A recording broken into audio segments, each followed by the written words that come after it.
Rama Hare Rama Rama Rama Hare Hare Hare Krishna Krishna Krishna Hare Hare Hare Rama Rama Rama Hare Hare Hare Krishna Krishna Hare Hare Hare Rama Rama Rama Hare Hare Hare Krishna Krishna Krishna Hare Hare Hare Rama Rama Rama Hare Hare Hare Krishna Krishna Krishna Hare Hare Hare Rama Hare Krishna. Hare Krishna. Hare Krishna. Hare Krishna Mataji. Hare Krishna. Namo Bhagavate Pranamam Mataji. Hare Krishna. Bhagavate Vasudevaya Om Jnanatimirandasya Jnananjana ചക്ഷുരുന്മീലിതം യേന തസ്മൈ ശ്രീ ഗുരവേ നമഃ.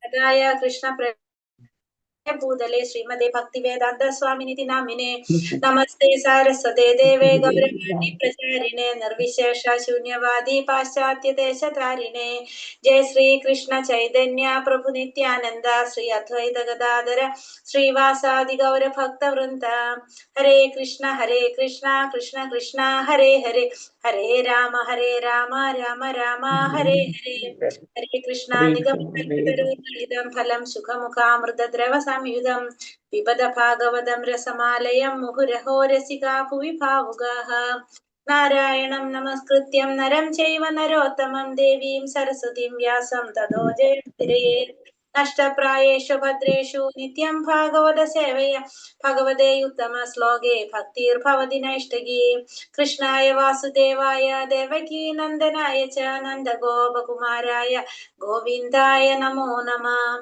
Hare Krishna Krishna Krishna Krishna Hare Rama Hare Rama Rama Rama Hare Hare Krishna Sri Radha Govinda Temple ISKCON Mangalore Bhagavatam ക്ലാസ്സിലേക്ക് എല്ലാവർക്കും സ്വാഗതം. ഹരേ കൃഷ്ണ, എല്ലാവർക്കും പ്രണാമം. Hare Krishna.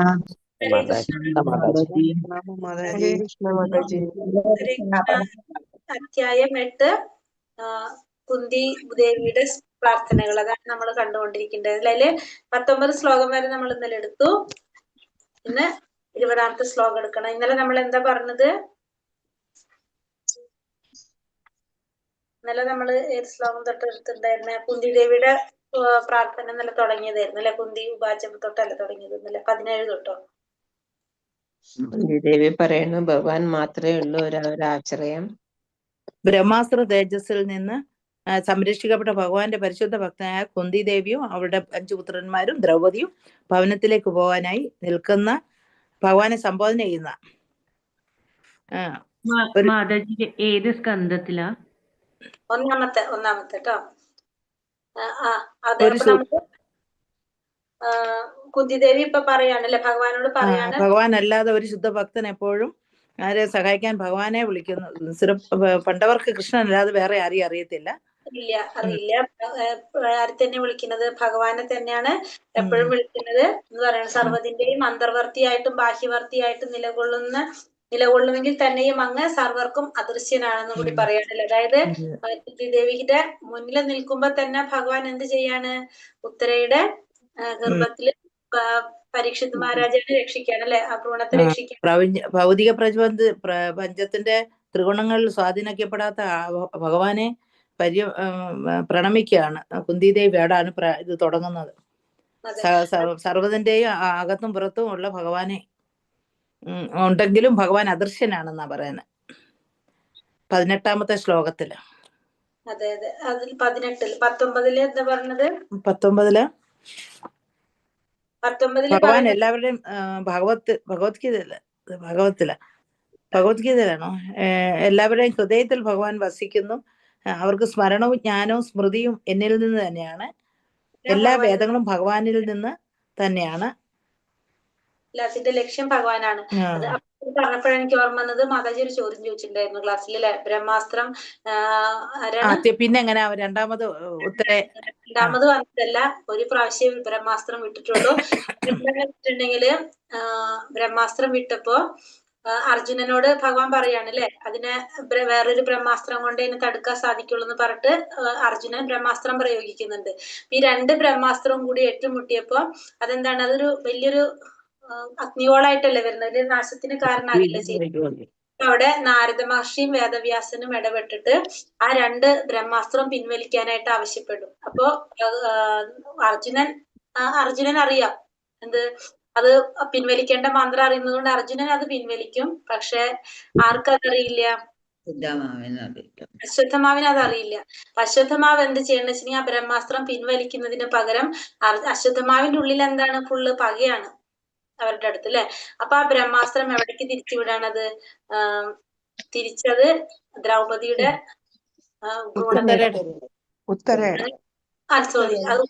ഉത്തരയുടെ ഗർഭത്തിലേക്ക് വിടുകയാണ് ചെയ്യുന്നത്. അതാണ് അവിടെ സംഭവിക്കുന്നത് കേട്ടോ. മാതാജി അത് ചോദിച്ചത് നന്നായി.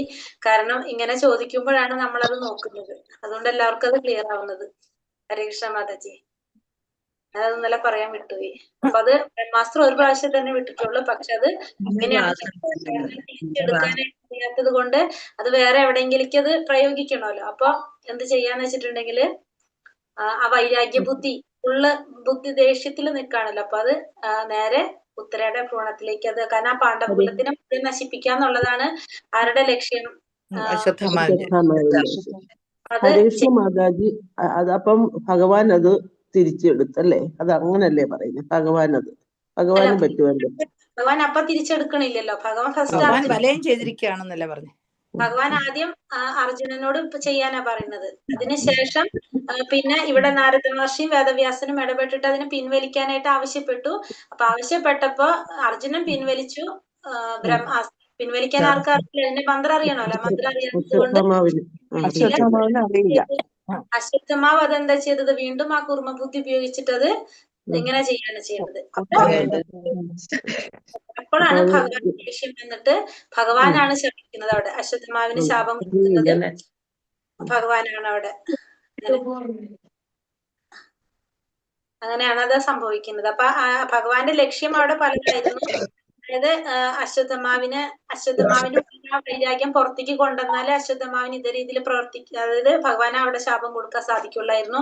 പിന്നെ അർജുനന്റെ ആ ഒരു എന്താ പറയാ കഴിവുണ്ടല്ലോ, അത് അവിടെ കാണിക്കണമായിരുന്നു.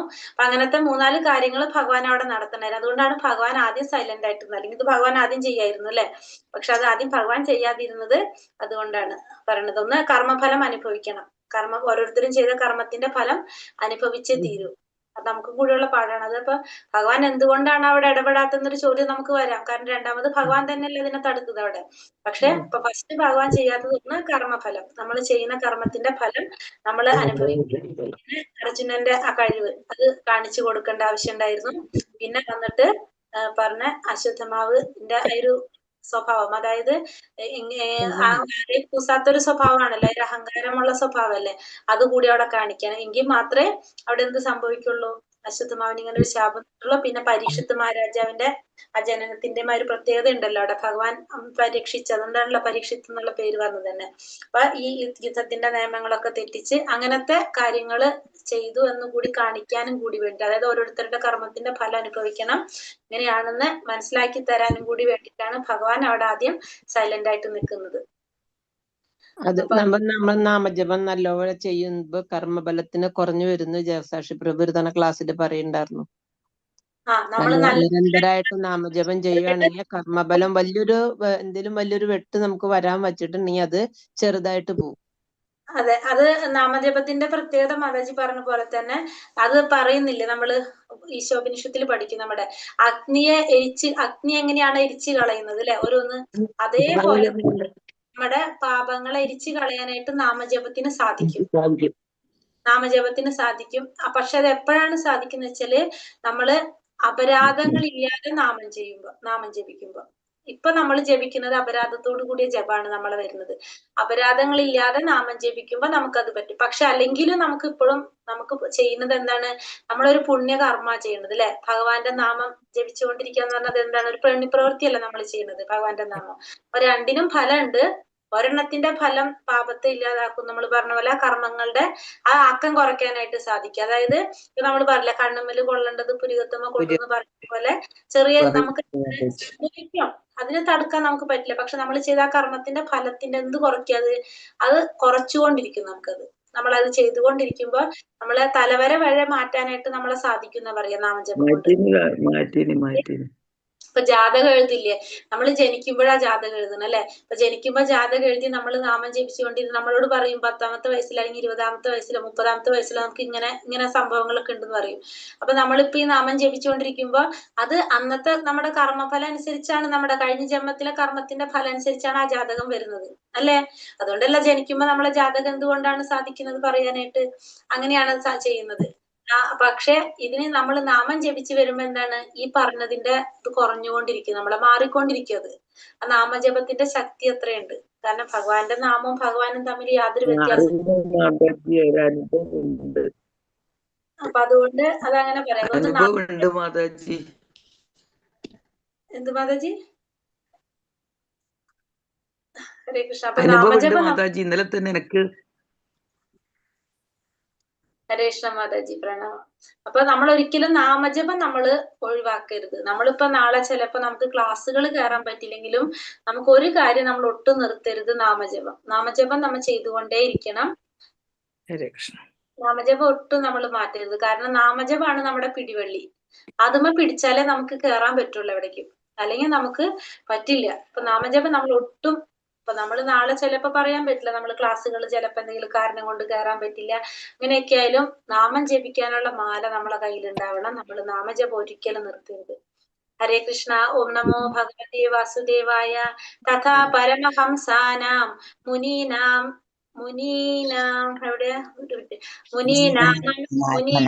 ലാത്മനാം ഭക്തിയോഗ വിധാനാർത്ഥം കഥം പശ്യേമ ഹി സ്ത്രിയഃ. തഥാ പരമഹംസാനാം മുനീനാം അമലാത്മനാം ഭക്തിയോഗ വിധാനാർത്ഥം കഥം പശ്യേമ ഹി സ്ത്രയഃ. ഹരേ കൃഷ്ണ.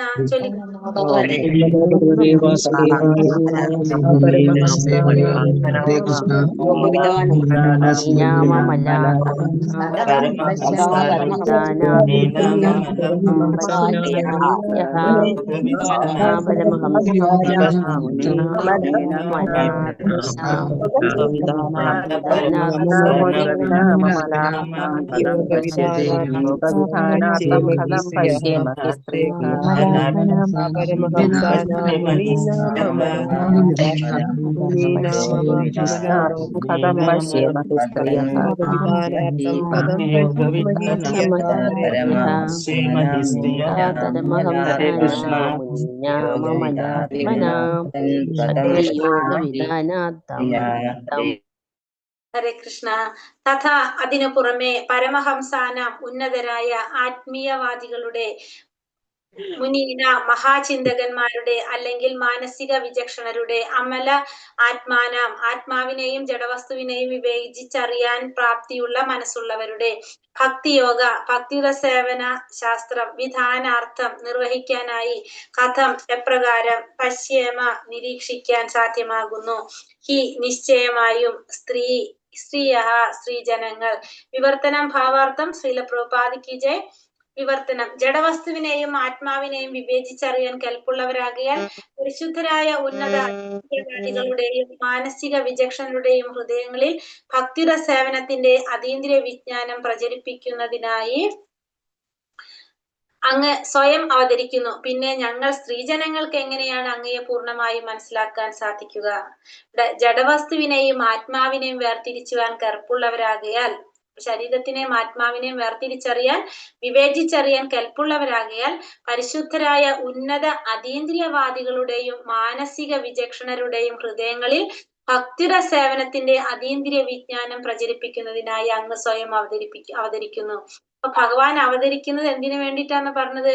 പരിശുദ്ധരായിട്ടുള്ള ഉന്നത അതീന്ദ്രിയവാദികളുടെയും മാനസിക വിചക്ഷണരുടെയും ഹൃദയങ്ങളിൽ ഭക്തിയുടെ സേവനത്തിന്റെ അതീന്ദ്രിയ വിജ്ഞാനം പ്രചരിപ്പിക്കുന്നതിന് ഭഗവാൻ അവതരിക്കുന്നു. പിന്നെ എങ്ങനെയാണ് ഞങ്ങൾ സ്ത്രീജനങ്ങൾക്ക് അങ്ങയെ പൂർണ്ണമായും മനസ്സിലാക്കാൻ സാധിക്കുക എന്നാണ് കുന്തി മഹാറാണി ചോദിക്കുന്നത്. മഹാദാർശനിക വിചക്ഷണർക്ക് പോലും ഭഗവത് രാജ്യത്തിലേക്ക് പ്രവേശിക്കാൻ സാധ്യമല്ല.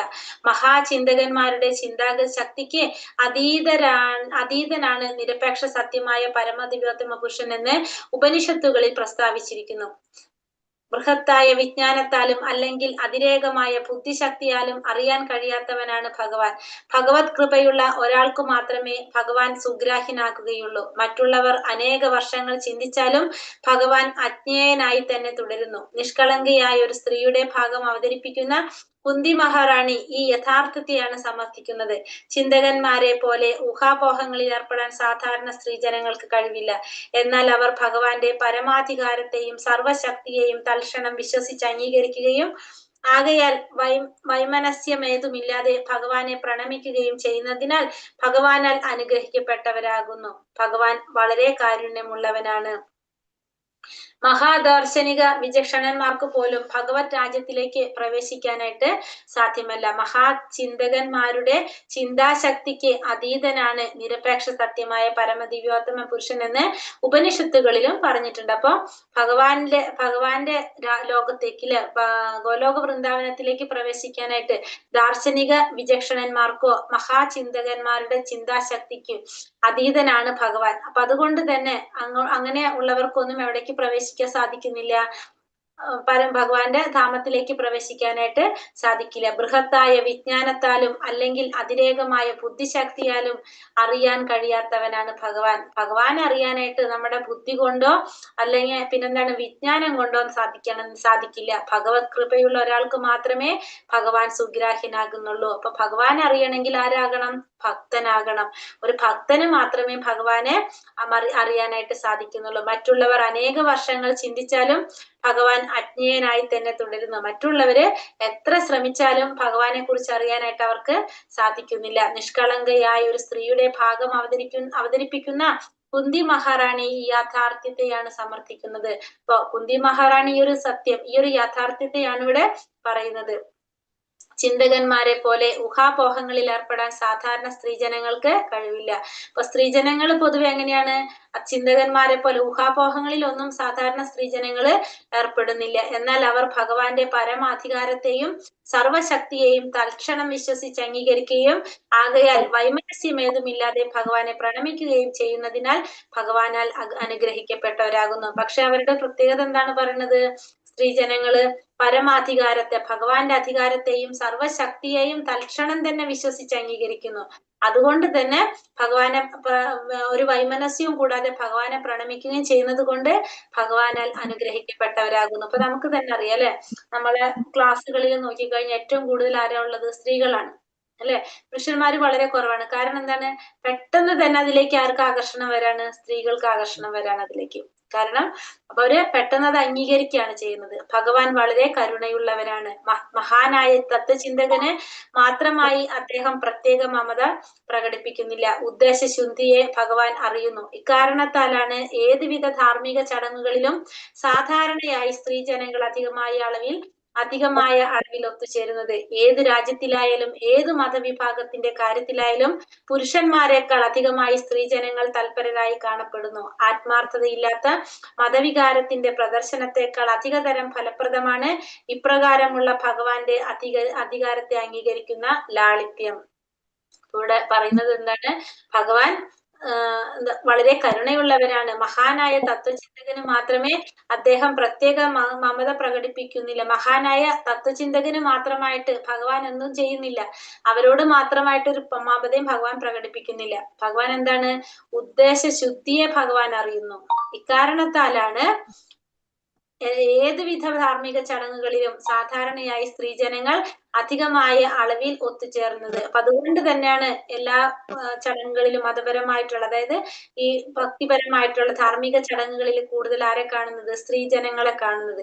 ഏത് രാജ്യത്തിലായാലും ഏത് മതത്തിലായാലും പുരുഷന്മാരെക്കാൾ അധികമായി സ്ത്രീജനങ്ങൾ തൽപരരായി കാണപ്പെടുന്നു. ആത്മാർത്ഥതയില്ലാത്ത മതവികാരത്തിന്റെ പ്രദർശനത്തെക്കാൾ അധിക ഫലപ്രദമായിട്ടുള്ളതാണ് എന്ത്? ഇത്തരത്തില് ഭഗവാന്റെ ആ അധികാരത്തെ അംഗീകരിക്കുന്ന ലാളിത്യം എന്ന് പറയുന്നത്. അപ്പൊ സ്ത്രീജനങ്ങള് ഭഗവാന്റെ ആ ലാളിത്യത്തെ അംഗീകരിക്കുന്നവരാണ് സ്ത്രീജനങ്ങള്. ഹരേ കൃഷ്ണ. ശ്ലോകം 21.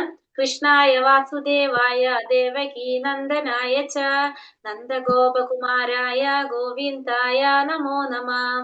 കൃഷ്ണായ വാസുദേവായ ദേവകീ നന്ദനായ ച നന്ദഗോപകുമാരായ ഗോവിന്ദായ നമോ നമഃ.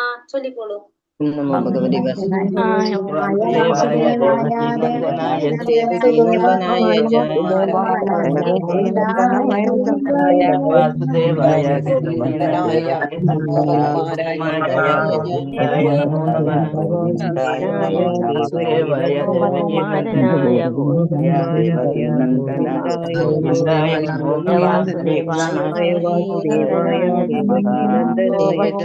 നമഃ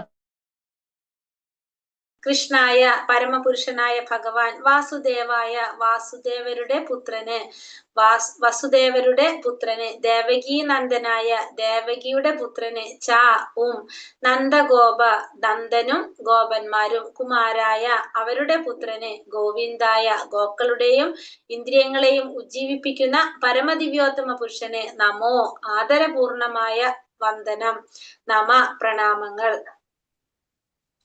വിവർത്തനം ഭാവാർത്ഥം ശ്രീല പ്രഭുപാദിക്ക് ജയ്. ആകയാൽ വസുദേവസുതനും ദേവകിയുടെ ആനന്ദനിധിയും നന്ദ മഹാരാജാവിന്റെയും വൃന്ദാവനത്തിലെ മറ്റു ഗോപന്മാരുടെയും ബാലകനും ഗോക്കളെയും ഇന്ദ്രിയങ്ങളെയും ഉജ്ജീവിപ്പിക്കുന്നവനുമായി തീർന്ന ഭഗവാന് എന്റെ സാദര പ്രണാമങ്ങൾ അർപ്പിക്കട്ടെ. അപ്പൊ ആർക്കാണ് ഇവിടെ സാദര പ്രണാമങ്ങൾ അർപ്പിക്കുന്നത്? വസുദേവസുതൻ.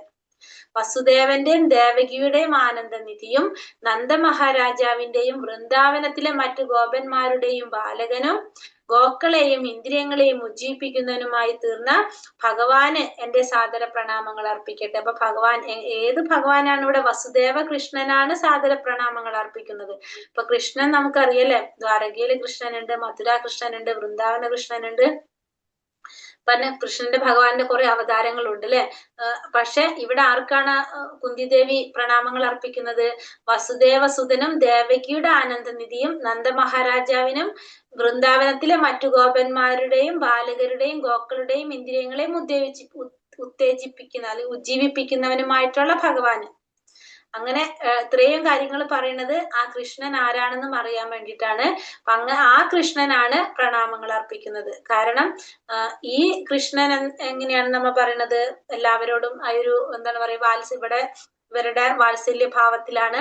പിന്നെ ഇപ്പൊ വൃന്ദാവനത്തിലെ കൃഷ്ണൻ എപ്പോഴും എങ്ങനെയാണ്? എല്ലാവരോടും ലീലകള്, വൃന്ദാവനത്തില് മാധുര്യ ലീല വരുന്നുണ്ട്, അങ്ങനെ ലീലകളൊക്കെ ചെയ്യുന്ന ഒരു ഭാവത്തിലാണ് വരുന്നത് അല്ലെ. പക്ഷെ മറ്റേ ഇപ്പൊ ദ്വാരകയിൽ വരുന്ന കൃഷ്ണനും ഒക്കെ ഏതാണ്? ഐശ്വര്യ ഭാവത്തിലാണ്, രാജാവായിട്ടല്ലേ ഇരിക്കുന്നത് അവിടെയൊക്കെ. അപ്പൊ അത് ആ വ്യത്യാസം ഉണ്ട്, അവിടെ ഭാവം വ്യത്യാസം ഉണ്ട്. അപ്പൊ ഇവിടെ പറയുന്നത് ഏത് കൃഷ്ണനെ അവിടെ പറയുന്നത്? വസുദേവസുതനും ദേവകിയുടെ ആനന്ദനിധിയും നന്ദമഹാരാജാവിന്റെയും വൃന്ദാവനത്തിലെ ഗോപന്മാരുടെ ബാലകനും, അതായത് ആ എന്താ പറയാ, കൂട്ടുകാരനായിട്ടല്ലേ, കൂട്ടുകാരനായിട്ടും പിന്നെ ഗോക്കളെയും ഇന്ദ്രിയങ്ങളെയും ഉജ്ജീവിപ്പിക്കുന്നതിനുമായി തീർന്ന ഭഗവാൻ, ആ ഭഗവാനാണ് സാദര പ്രണാമങ്ങൾ അർപ്പിക്കുന്നത് പറയുന്നത്. ഹരേ കൃഷ്ണ. ഭാവാർത്ഥം: ഏതുവിധ ഭൗതിക നേട്ടങ്ങളായാലും അപ്രാപ്യനായ ഭഗവാൻ അമേയമായ അഹൈതുക കാരുണ്യത്താൽ കലർപ്പറ്റ ഭക്തരോടുള്ള തന്റെ സവിശേഷ കൃപ പ്രദർശിപ്പിക്കാനും ആസുരീയരായ വ്യക്തികളുടെ ഉദ്ഗമത്തെ ക്ഷയിപ്പിക്കുവാനും ഭൂലോകത്തിൽ സ്വയം അവതരിക്കുന്നു. ശ്രീകൃഷ്ണ അവതാരത്തിൽ ഭഗവാൻ കൂടുതൽ അഭിഗമ്യനാകയാൽ മറ്റെല്ലാ അവതാരങ്ങൾക്കും ഉപരിയായി ശ്രീകൃഷ്ണ ഭഗവാന്റെ അവതാരത്തെ കുന്തിദേവി സവിശേഷമായി ആരാധിക്കുന്നു. രാമാവതാരത്തിൽ ഭഗവാൻ ശൈശവം മുതൽ തന്നെ രാജപുത്രനായി വാണരുളി. എന്നാൽ ശ്രീകൃഷ്ണ അവതാരത്തിൽ രാജപുത്രനാണെങ്കിൽ തന്നെയും ഭഗവാൻ ആവിർഭവിച്ച ഉടനെ തന്നെ തന്റെ യഥാർത്ഥ മാതാപിതാക്കളുടെ വസുദേവ രാജാവും രാജ്ഞി ദേവകിയും ആശ്രയം ഉപേക്ഷിച്ച് ഭഗവാന്റെ ബാലലീലകളാൽ പവിത്രമായ അനുഗ്രഹീതമായ വ്രജഭൂമിയിലേക്ക് ഒരു സാധാരണ ഗോപപാലകന്റെ ഭാഗം അവതരിപ്പിക്കാനായി യശോദാ മാതാവിന്റെ മടിത്തട്ടിലേക്ക് ആഗതനായി. ആകയാൽ ശ്രീകൃഷ്ണ ഭഗവാൻ ശ്രീരാമനേക്കാൾ കാരുണ്യമുള്ളവനാകുന്നു. അപ്പൊ ഏതുവിധ ഭൗതിക നേട്ടങ്ങളാലും അപ്രാപ്യനായ ഭഗവാൻ അമേയമായ അഹൈതുക കാരുണ്യത്താൽ കലർപ്പറ്റ ഭക്തരോടുള്ള തന്റെ സവിശേഷ കൃപ പ്രദർശിപ്പിക്കാനും ആസുരന്മാര് ആയിട്ടുള്ള വ്യക്തികളെ നശിപ്പിക്കാനും വേണ്ടിയിട്ട് അല്ലെ ഭഗവാൻ എന്ത് ചെയ്യാണ്? അവരുടെ നശിപ്പിക്കാൻ വേണ്ടിയിട്ട് ഭഗവാൻ അവതരിക്കുകയാണ് ചെയ്യുന്നത്. അപ്പൊ കൃഷ്ണന്റെ അവതാരത്തില് ഭഗവാൻ കൂടുതൽ അഭിഗമ്യനാകിയാൽ മറ്റെല്ലാ അവതാരങ്ങൾക്കും ഉപരിയായിട്ട് ഭഗവാന്റെ കൃഷ്ണാവതാരത്തെയാണ് ഭഗവാൻ ശ്രീകൃഷ്ണനായിട്ടുള്ള ഭഗവാൻ സ്വയം അവതരിച്ചതിനെയാണ് ഇവിടെ കുന്തിദേവി ആരാധിക്കുന്നത്. രാമാവതാരത്തില് ഭഗവാൻ ശൈശവം മുതൽ രാജപുത്രനായിട്ടാണ് രാജാവായിട്ടാണ് ഇരിക്കുന്നത് അല്ലെ, രാജാവിന്റെ മകനാണ്, രാജാവായിട്ടാണ് അവിടെ വാഴുന്നത്. ശ്രീകൃഷ്ണ അവതാരത്തിലാണെങ്കിലോ രാജാവിന്റെ മകനായിട്ടാണെങ്കിൽ കൂടി അദ്ദേഹം എങ്ങനെയാണ് അവിടെ ബാലലീലകളാൽ പവിത്രമായ അനുഗ്രഹീതരായ വ്രജഭൂമിയിലേക്ക് ഒരു സാധാരണ ഗോപബാലകന്റെ ഭാഗമാണ് അവിടെ അവതരിപ്പിക്കുന്നത്. യശോദാ മാതാവിന്റെ മടിത്തട്ടിലേക്ക് ആഗതനായി, ആകയാൽ ശ്രീകൃഷ്ണ ഭഗവാൻ ശ്രീരാമനേക്കാൾ കാരുണ്യമുള്ളവനാകുന്നു. അദ്ദേഹം സംശയമന്യേ കുന്തിയുടെ ഭ്രാതാവായ വാസുദേവരുടെയും കുടുംബത്തോടും അനുകമ്പയുള്ളവനാകുന്നു. അപ്പൊ അതേപോലെ തന്നെ കുന്തിദേവിയുടെ ഭ്രാതാവായിട്ടുള്ള വസുദേവരോടും കുടുംബത്തോടും അനുകമ്പയുള്ളവനാണ് ആര്? ഭഗവാൻ കൃഷ്ണൻ. വസുദേവരുടെയും ദേവകിയുടെയും പുത്രനല്ലായിരുന്നെങ്കിൽ കുന്തി ദേവിക്ക് ശ്രീകൃഷ്ണ ഭഗവാനെ ഭാഗിനേയനായി അവകാശപ്പെടാനോ മാതൃവാത്സല്യത്തോടെ സംബോധന ചെയ്യാനോ സാധ്യമാകുമായിരുന്നില്ല. അപ്പൊ സഹോദരന്റെ മകനായതുകൊണ്ടാണ് ഇവിടെ ഇത്തരത്തിൽ സംബോധന ചെയ്യാനും വാത്സല്യത്തോടെ സംസാരിക്കാനും ഒക്കെ സംബോധന ചെയ്യാനും ഒക്കെ സാധിക്കുന്നത്. എന്നാൽ മറ്റെല്ലാ ലീലകളെക്കാളും ആകർഷകമായ ശ്രീകൃഷ്ണ ഭഗവാന്റെ ബാലലീലകളെ ആസ്വദിക്കാൻ സാധ്യമാകയാൽ നന്ദഗോപരും യശോദയും അധികം ഭാഗ്യമുള്ളവരാകുന്നു. അപ്പൊ ഇവിടെ ഭഗവാന്റെ മറ്റെല്ലാ ലീലകളെക്കാളും ആകർഷകമായിട്ടുള്ളതാണ് ഭഗവാന്റെ ബാലലീലകൾ അല്ലെ. ആ ലീലകൾ ആസ്വദിക്കാനായിട്ട് സാധിച്ചത് കൊണ്ട് തന്നെ നന്ദഗോപരും യശോദയും അധികം ഭാഗ്യമുള്ളവരാണ്. ബ്രഹ്മസംഹിതയിൽ ചിന്താമണി ധാമം എന്ന് വിശദീകരിച്ചിരിക്കുന്ന യഥാർത്ഥ കൃഷ്ണലോകത്തിലെ ഭഗവാന്റെ ശാശ്വത ലീലകളുടെ ശരിപ്പകർപ്പായ വ്രജഭൂമിയിൽ പ്രദർശിപ്പിക്കപ്പെട്ട ഭഗവത് ബാലലീലകൾക്ക് സമാന്തരമായി യാതൊന്നുമില്ല. അപ്പൊ ഭഗവാന്റെ ബ്രഹ്മസംഹിതയില് ബ്രഹ്മാവ് സ്തുതിച്ചിരിക്കുന്നത് എന്ന് പറഞ്ഞ ചിന്താമണി ധാമം എന്ന് വിശേഷിപ്പിക്കുന്ന ആ ഭഗവാന്റെ യഥാർത്ഥ ഗോലോക വൃന്ദാവനത്തില് പ്രദർശിപ്പിക്കുന്ന വ്രജഭൂമിയിൽ പ്രദർശിപ്പിക്കപ്പെടുന്ന ഭഗവത് ബാലലീലകൾക്ക് സമാന്തരമായിട്ട് യാതൊന്നുമില്ല ഈ വ്രജഭൂമിയിൽ നടക്കുന്ന ലീലകള്. അത് എന്താ പറഞ്ഞ ഭഗവാന്റെ ലോകത്തിലെ ശാശ്വത ലീലകളുടെ ശരിപ്പകർപ്പാണ് എവിടെ നടക്കുന്നത്? ഈ വൃന്ദാവനത്തില് വ്രജഭൂമിയില് നടക്കുന്നത്. വ്രജഭൂമിയിൽ ശ്രീകൃഷ്ണ ഭഗവാൻ സ്വയം അദ്ദേഹത്തിന്റെ എല്ലാ അതീന്ദ്രിയ പാർഷദരോടും പരിച്ഛദങ്ങളോടും കൂടി അവതരിച്ചു. അപ്പൊ ഭഗവാൻ അവതരിക്കുമ്പോ ഭഗവാൻ ഒറ്റയ്ക്കല്ല വരുന്നത്, ഭഗവാന്റെ എല്ലാ പാർഷദന്മാരും ഭഗവാന്റെ എല്ലാ പരിച്ഛദങ്ങളോടും കൂടിയാണ് ഭഗവാൻ എപ്പോഴും അവതരിക്കുന്നത്. ആകയാൽ വ്രജഭൂമിയിലെ നിവാസികളെ പോലെ വിശേഷിച്ചും ഭഗവത് സംതൃപ്തിക്കായി സർവസ്വവും സമർപ്പിച്ച വ്രജതരുണി മണികളെ പോലെ ഭാഗ്യവതികളായി ആരും തന്നെ ഇല്ലെന്ന് ശ്രീ ചൈതന്യ മഹാപ്രഭു അവിതർക്കിതമായി സ്ഥിരീകരിച്ചിരിക്കുന്നു. അതുകൊണ്ട് തന്നെ വ്രജഭൂമിയിലെ നിവാസികളും അതേപോലെ പിന്നെ അവിടെ ആരാണ്? അവിടുത്തെ വ്രജ തരുണി മണികൾ, അതായത് അവിടുത്തെ ഗോപികമാരും അവരെക്കാളും ഭാഗ്യവതികളായിട്ട് അവിടെ ആരും തന്നെ ഇല്ല എന്നുള്ളത് ചൈതന്യ മഹാപ്രഭു തർക്കമില്ലാതെ സ്ഥിരീകരിച്ചിരിക്കുന്ന ഒരു കാര്യമാണ്. നന്ദഗോപരോടും യശോദാ മാതാവിനോടും ഒപ്പമുള്ള ഭഗവത് ലീലകൾ ഗോപന്മാരും വിശേഷിച്ച് ഇടയ ബാലന്മാരും ഗോക്കളും ഒത്തുള്ള ഭഗവത് ലീലകൾ ഭഗവാൻ ഗോവിന്ദൻ എന്ന നാമത്തിൽ പ്രകീർത്തിക്കപ്പെടാൻ ഹേതുവായി. അപ്പൊ ഭഗവാന് ഗോവിന്ദൻ എന്നൊരു നാമം കിട്ടിയത് എങ്ങനെയാണ്? നന്ദഗോപരോടും യശോദാ മാതാവിനോടും ഒപ്പമുള്ള ഭഗവാന്റെ ലീലകള്. പിന്നെ ഗോപന്മാര് ഇടയ ബാലന്മാരും പിന്നെ ഗോക്കളോട് ഒരുമിച്ചുള്ള ഭഗവാന്റെ ലീലകള് ഒക്കെ കാരണം കൊണ്ടാണ് ഭഗവാന് ഗോവിന്ദൻ എന്ന നാമം കിട്ടാനായിട്ട് പ്രകീർത്തിക്കാനായിട്ട് കാരണമായത്. ബ്രാഹ്മണീയ സംസ്കാരം, ഗോ സംരക്ഷണം എന്നീ ഇരു ഘടകങ്ങളെയും അധികതരമായി ആശ്രയിച്ചാണ് മാനവക്ഷേമം നിലനിൽക്കുന്നതിനെ സൂചിപ്പിച്ചുകൊണ്ട് ഗോവിന്ദനായ ശ്രീകൃഷ്ണ ഭഗവാൻ ബ്രാഹ്മണരോടും ഗോക്കളോടും അധികം മനച്ചായ്വുള്ളവനാകുന്നു. ഇവ ഇല്ലാത്തിടത്ത് ശ്രീകൃഷ്ണ ഭഗവാൻ ഒരിക്കലും സംതൃപ്തനാവുകയില്ല. ഇപ്പൊ ഇവിടെ ബ്രാഹ്മണീയ സംസ്കാരം പിന്നെ അതുപോലെ തന്നെ ഗോ സംരക്ഷണം, ഈ രണ്ട് ഘടകങ്ങളും അധികതരമായി ആശ്രയിച്ചാണ് എന്ത് നിൽക്കുന്നത്? മനുഷ്യരുടെ ക്ഷേമം നിലനിൽക്കുന്നത്. അതിനെ സൂചിപ്പിച്ചുകൊണ്ടാണ് ഭഗവാൻ ബ്രാഹ്മണരോടും ഗോക്കളോടും അധികം മനച്ചായ്വുള്ളവനാകുന്നത്. ഇത് ഇല്ലാത്തിടത്ത് ആർക്ക് സംതൃപ്തി ഉണ്ടാകുന്നില്ല? ഭഗവാന് സംതൃപ്തി ഉണ്ടാകുന്നില്ല. ശ്ലോകം 22. നമ പങ്കജനാഭായ നമ പങ്കജമാലിനേ നമ പങ്കജനേത്രായ നമസ്തേ പങ്കജാംഘ്രയേ നമ പങ്കജനാഭായ നമ പങ്കജമാലിനേ നമ പങ്കജനേത്രായ നമസ്തേ പങ്കജാംഘ്രയേ. ചൊല്ലിക്കോളൂ. കൃഷ്ണ പങ്കജനാഭായ പങ്കജമാലിനെ പങ്കജനേത്രായ നമസ്തേ പങ്കജായ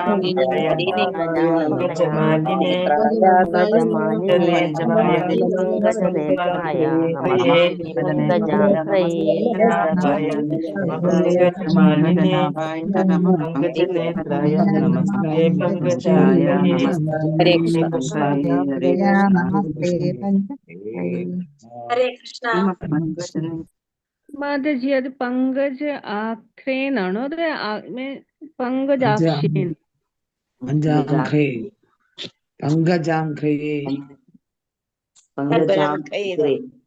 കാലടികൾ എന്നല്ലേ അർത്ഥം? അങ്ക്രയെ അങ്ക്രയെ പങ്കജാങ്ക്രയെ.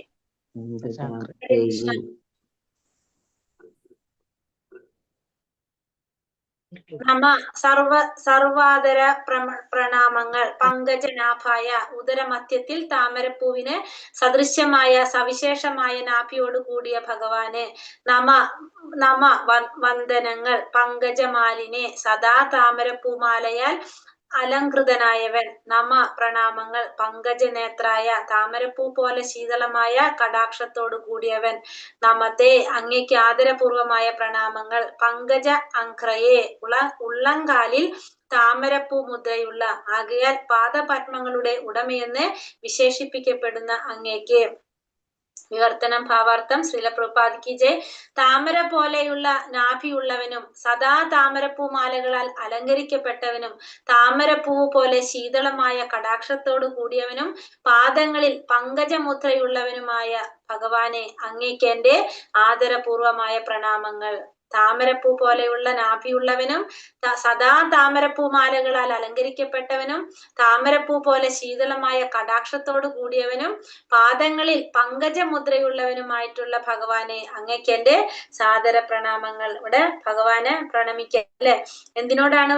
എല്ലാതും എന്തായിട്ട് പറഞ്ഞിട്ടാണ് പറഞ്ഞത്? താമരപ്പൂവിനോട് താരതമ്യം. താമര പോലെയുള്ള നാഭി, താമരപ്പൂ മാലകൾ കൊണ്ട് അലങ്കരിക്കപ്പെട്ടവൻ, താമരപ്പൂ പോലുള്ള ശീതളമായ കടാക്ഷത്തോട് കൂടിയവൻ. പിന്നെ ഭഗവാന്റെ എല്ലാ ഇന്ദ്രിയങ്ങൾ അല്ലെങ്കിൽ എല്ലാ ഭാഗങ്ങളും താമരയോടാണ് ഇവിടെ താരതമ്യപ്പെടുത്തിയത്. എന്തുകൊണ്ടാണ് താമരയോട് താരതമ്യപ്പെടുത്തിയിരിക്കുന്നത്?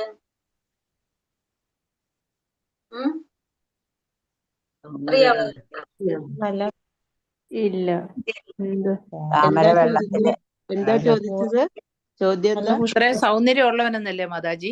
താമര വെള്ളത്തിലാണ് വെള്ളത്തിലുണ്ടായതാന്ന്. പക്ഷെ വെള്ളമായിട്ട് യാതൊരു ബന്ധവുമില്ല. ഭഗവാന് മറ്റുള്ള വസ്തുക്കളുമായിട്ടൊന്നും ബന്ധമില്ല. പ്രത്യേകത എന്താന്ന് വെച്ചിട്ടുണ്ടെങ്കില് താമര വെള്ളത്തിലാണെന്നായാലും വെള്ളമായിട്ട് ബന്ധമൊന്നുമില്ല.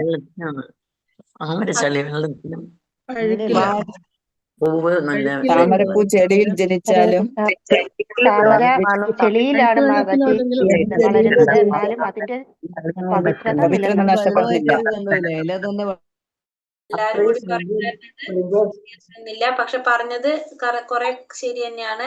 താമര ചെളിയിലാണ് വളരുന്നത്. അപ്പൊ താമരയുടെ പ്രത്യേകത എന്ന് വെച്ചിട്ടുണ്ടെങ്കിൽ ഒന്ന് അതിന്റെ പവിത്രതയും നിർമ്മലതയും. അത് ചെളിയിൽ വളരുമ്പോഴും അതിലെന്താണ്? അതിലൊന്നും ഒട്ടും എന്ത് സംഭവിക്കുന്നില്ല, അതിന്റെ പവിത്രതയും നിർമ്മലതയും നഷ്ടപ്പെടുന്നില്ല അല്ലെ. അപ്പൊ ഭൗതിക ലോകത്തിന്റെ കമ്പയർ ചെയ്യുമ്പോൾ പറയും നമുക്ക് ഭൗതിക ലോകത്ത് അധർമ്മങ്ങൾക്കും മാലിന്യങ്ങൾക്കും വസിക്കുമ്പോഴും ഭഗവാൻ എപ്പോഴും എങ്ങനെയാണ്? പരിശുദ്ധനായിട്ട് തന്നെ ഇരിക്കുന്നു. അതാണ് ഒന്നാമത്തെ പോയിന്റ് പറയുന്നത്. രണ്ടാമത്തത് അതിന്റെ സൗന്ദര്യവും ആകർഷണീയതയും. അത് വിരിഞ്ഞു നിൽക്കുമ്പോ താമരപ്പൂ കാണാൻ വളരെ ഭംഗിയാണ്. ഭഗവാന്റെ കണ്ണുകൾ എങ്ങനെയാ പറഞ്ഞത്? താമരപ്പൂ പോലുള്ള കണ്ണ് അല്ലെ. ഭഗവാന്റെ ആകാരവും ഒക്കെ അങ്ങനെ തന്നെ പറയണത് അല്ലെ. അപ്പൊ അതുകൊണ്ടാണ് താമരപ്പൂ പോലുള്ള. മധുരം വേണ്ടേ?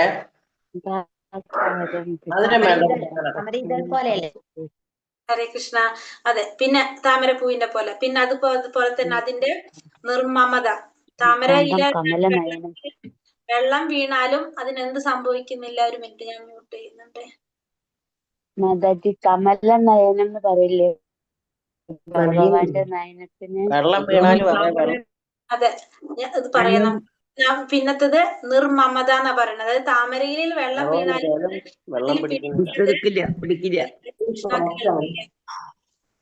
ഹരേ കൃഷ്ണ. അപ്പൊ എന്താണ്, വെള്ളം വീണാൽ അത് പിടിക്കുന്നില്ല അല്ലെ, അത് ഉരുണ്ടു പോകും. ഭഗവാനും എന്താണ് നമ്മൾ പറയുന്നുണ്ട് അല്ലെ, ഭഗവാൻ എങ്ങനെയായിട്ടാണ് ഇരിക്കുന്നത് എന്നുള്ളത്. അതിനൊരു വേർഡ് പറയുന്നുണ്ടല്ലോ, ഭഗവാൻ ഉദാസീനനായിട്ട് അല്ലെ. ഭഗവാനും ലോകകാര്യങ്ങളിൽ വ്യാപൃതനാണെങ്കിലും ഒന്നിലും അമിതമായിട്ട് ആസക്തനല്ല ഭഗവാൻ. അത് സൂചിപ്പിക്കാൻ വേണ്ടിയിട്ടാണ് ഭഗവാനെ നമ്മൾ ഇവിടെ എന്ത് പറയുന്നത്, നിർമ്മമത എന്നാ പറയുന്നത്. ഒന്നിനോടും ഒരു അറ്റാച്ച്മെന്റ് ഇല്ല, ഡിറ്റാച്ച്മെന്റ് ആണത്. അപ്പൊ ഭഗവാന്റെ ഈ ഗുണത്തെ സൂചിപ്പിക്കാനാണ് ഭഗവാന്റെ പാദങ്ങള് പാദകമലം എന്ന് വിശേഷിപ്പിക്കുന്നത്. പിന്നത്തെ അത്രയും നിർമ്മലമായതുകൊണ്ടാണ് ഭഗവാൻ താമരപ്പൂവിന്ന് ബ്രഹ്മാവിനെ ആദ്യം സൃഷ്ടിച്ചത്. ഹരേ കൃഷ്ണ മാതാജി.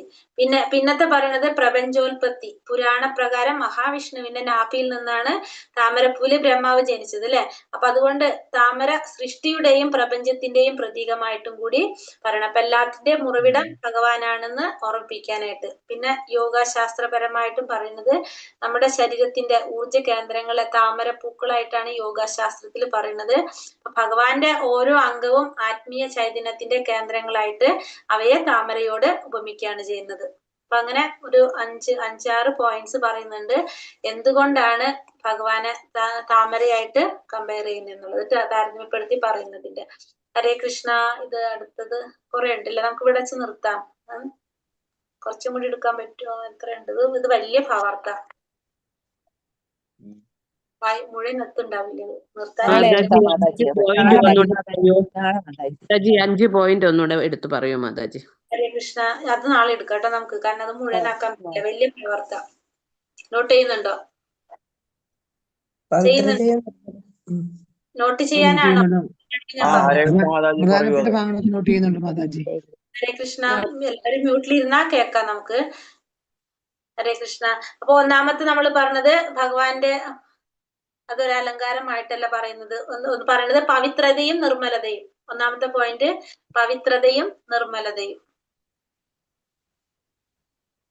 അതായത് ചെളിയിൽ വളരുമ്പോഴും അതിലൊന്നും ഒട്ടാതെ പവിത്രമായും നിർമ്മലമായും നിൽക്കുന്നതാണ് താമര.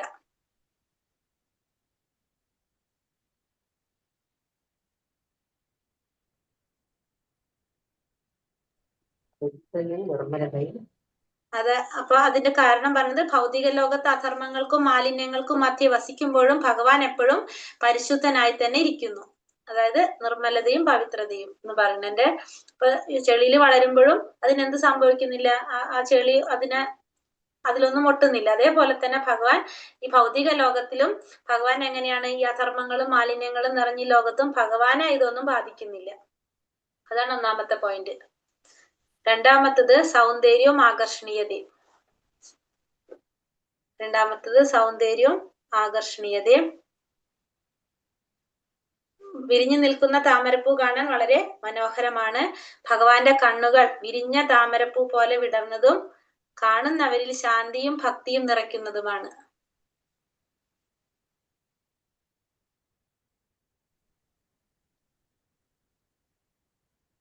അതുകൊണ്ടാണ് ഭഗവാനെ പുണ്ടരീകാക്ഷൻ, താമരപ്പൂ പോലുള്ള കണ്ണുകളുള്ളവൻ എന്ന് പറയുന്നു.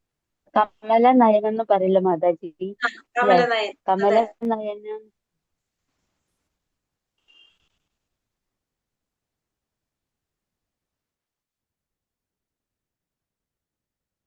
മൂന്നാമത്തെ പോയിന്റ് നിർമ്മമത,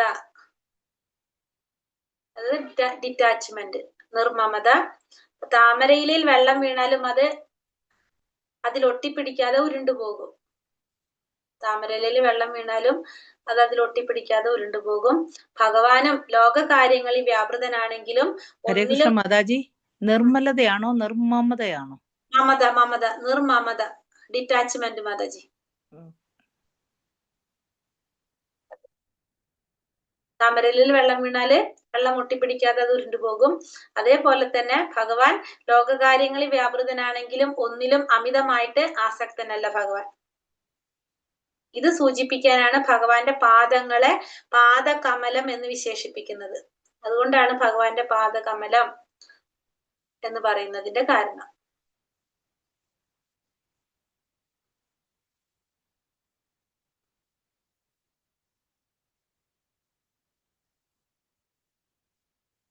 ഈ 4ാമത്തെ പോയിന്റ്, പ്രപഞ്ച ഉൽപ്പത്തിക്ക് പുരാണ പ്രകാരം മഹാവിഷ്ണുവിന്റെ നാഭിയിൽ നിന്നുള്ള താമരയിലാണ് ബ്രഹ്മാവ് ജനിച്ചത്. അപ്പൊ പ്രപഞ്ച സൃഷ്ടി നടത്താൻ വേണ്ടിട്ടല്ലേ ബ്രഹ്മാവ് മഹാവിഷ്ണുവിന്റെ നാഭിയിലെ താമരയിൽ നിന്നാണ് ബ്രഹ്മാവ് ജനിക്കുന്നത്.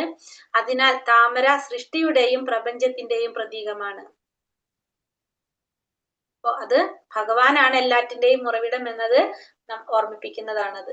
ഭഗവാനാണ് എല്ലാത്തിന്റെയും ഉറവിടം എന്ന് ഓർമ്മിപ്പിക്കുന്നതാണ്. അപ്പൊ താമര സൃഷ്ടിയുടെയും പ്രപഞ്ചത്തിന്റെയും പ്രതീകമായിട്ട് പറയുന്നു. ഭഗവാനാണ് എല്ലാത്തിന്റെയും ഉറവിടം എന്നിപ്പോ ഓർമ്മിപ്പിക്കുന്നു.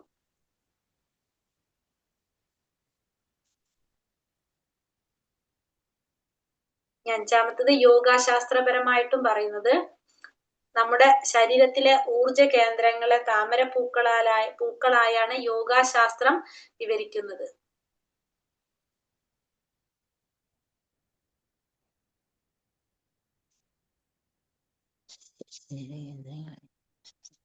ഭഗവാന്റെ ഓരോ അംഗവും ആത്മീയ ചൈതന്യത്തിന്റെ കേന്ദ്രങ്ങളായതിനാലാണ് അതിനെ താമരയോട് ഉപമിക്കുന്നത്. ഭഗവാന്റെ ഓരോ അംഗവും ആത്മീയ ചൈതന്യത്തിന്റെ കേന്ദ്രങ്ങളായതുകൊണ്ടാണ് അതിനെ താമരയോട് ഉപമിക്കുന്നത്. അപ്പൊ ഭഗവാന്റെ രൂപത്തെ വർണ്ണിക്കുന്ന ശാന്താകാരം ഭുജഗന ശയനം എന്ന് പറഞ്ഞിട്ട് വരുന്ന ഇല്ലേ, അതില് 6ാമത്തെ പോയിന്റ് താമരകളോട് ഒന്നുകൂടെ പറയാമോ മാതാജി? യോഗാശാസ്ത്രത്തില് താമരപ്പൂക്കളായിട്ടാണ് വിവരിക്കുന്നത്. അതായത് നമ്മുടെ ശരീരത്തിന്റെ ഊർജ കേന്ദ്രങ്ങളെ താമരപ്പൂക്കളായിട്ടാണ് വിവരിക്കുന്നത്. അപ്പൊ ഭഗവാന്റെ ഓരോ അംഗവും ഈ ആത്മീയ ചൈതന്യത്തിന്റെ കേന്ദ്രങ്ങളായിട്ടാണ് പറയുന്നത്.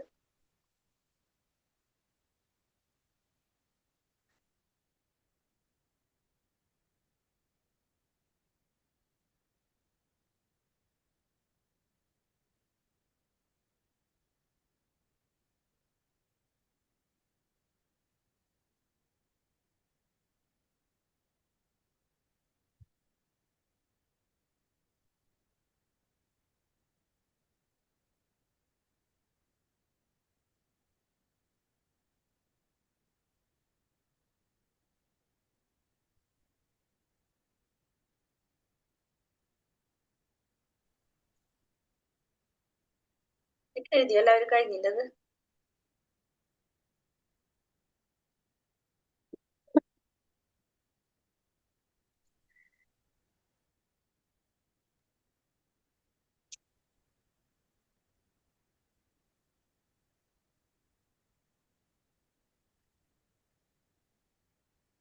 ഹരേ കൃഷ്ണ. ഹരേ കൃഷ്ണ. കഴിഞ്ഞല്ലോ അല്ലെ? എഴുതിയില്ല എല്ലാവരും?